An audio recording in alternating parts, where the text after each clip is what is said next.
arrested SP leader Ummed Pahalwan for posting a doctored video and in fact inciting others. In fact, the arrest comes just hours after the police also released the call data records, which shows that the attackers and the victim were in touch and had spoken several times. As of now, the information that we have is crime branch and Thana police from Ghaziabad have arrested Ummed Pahalwan from a location near to Narayan Prakash Hospital in Delhi. And after arrest, he has been brought to Ghaziabad now, and where we will be interrogating him further regarding the offences. Let IO decide the question. We have got a lot of questions. We have got our questionnaire ready. There is a separate FIR registered against this person, and then we have queries in our mind.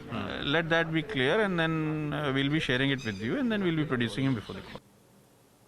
Let's go right across to Siddhant, who's joining us for more on the story. Siddhant, this is, of course, a huge development, not just the fact that Ummed Pahalwan has been arrested, but also important aspects, including the fact that call data records are now out, and these records show how they were in touch earlier. Well, that's correct, Madhav. So basically, we have been reporting from very first day that 3 FIRs have been lodged in this entire matter.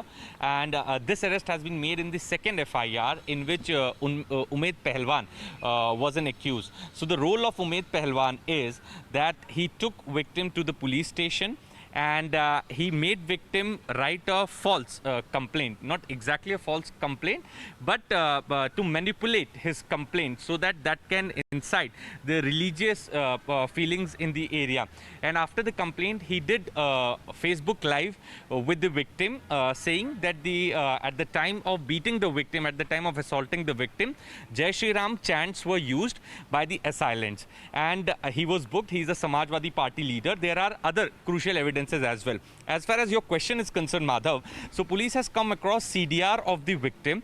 The CDR records prove a point which police has been reiterating from the very first day. And Mr. Pathak has also told me that victim knew assailants very well much before the incident, and from a very first day, police has also maintained it that these were not some local goons or the goons those who have come from outside.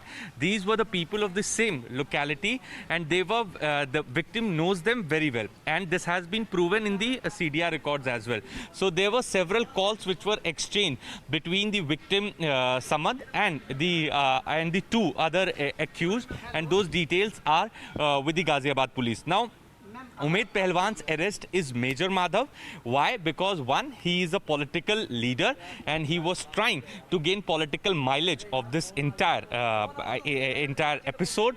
And this is a reason that when he was booked, he was absconding. Police was trying to get in touch with him, but instead of surrendering or coming in contact with police, he was speaking to the media houses and he was telling that the case against me is fake and is politically motivated. Now, finally, today morning, he has been apprehended outside the LNJP hospital in New Delhi. He is currently in crime branch's custody and he is being interrogated as far as his role is concerned, that was it his own decision to give a manipulated complaint to the police or to do that Facebook Live with the victim, or is there anybody else also, a very influential other leaders of this party or the other party, those who were behind it? Right. Police is probing all the angles. Back to you. Okay.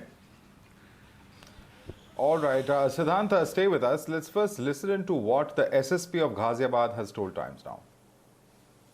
That we have got evidences, I use this word evidences, independent evidences, that they know each other. It's not based upon any kind of statement or verbal this thing. We have got concrete evidences that they were in touch from months, not even days. And all of them, almost. They were in touch with the second party. So, right from the beginning, we have maintained this view that the FIR says that the assailants were unknown. We do not agree with this. We have got evidences against it. Secondly, we said that he had been taken away to a location which was in a jungle and it was a remote place. No, anyone can go and verify where the spot is. It is in between a colony. Yeah. So these two facts, we have been right from day one saying that they are not correct. They have not been at least found correct in our investigations. And we have got independent evidences where we found that these people were in touch with each other, at least for a few months. All right, let's go across to Priyank, who's joining us. Priyank, now we have the SSP on record. It's very, very important that the CDR that you had accessed, take us through the details of this particular CDR, and really does it very clearly establish that these individuals were regularly in touch with each other and that it was not an opportunistic or a heat of the moment incident that happened. They were well in touch before, and perhaps at some level or the other, this could demolish the theory that this was, something that happened out of the blue as a hate crime in that sense. And this certainly hit out on this first complaint of the victim, which was converted into an FIR, where he said that he was going from Loni and certainly he boarded an auto. And there were few unknown people who later on abducted him and he was taken to an isolated location. The CDR details which we have managed to access clearly shows that Parvesh Gujar, the main accused in this case, and Abdul Samad, the victim in this case, had spoken twice till 15th of May. And this is before when the incident happened, including this included incoming and outgoing call. Now, this was not possible that only one person had called. It was incoming and outgoing call data which has been accessed by the police itself. Intezar, one of the main accused, who's the brother-in-law, was the one who had picked up Abdul Samad from the Loni roundabout, had spoken to Abdul 13 times. It was said that Intezar was the one who had introduced Abdul Samad to the main accused, Parvesh Gujar, and both of them were friends, and henceforth Abdul Samad spoke 13 times in this time period. Intezar's brother-in-law, in fact, also spoke 5 times. He was the one who had picked up Abdul Samad, and the Abdul Samad theory that these were individual and unknown people who had abducted him certainly does not seem to be true, looking at the CDR.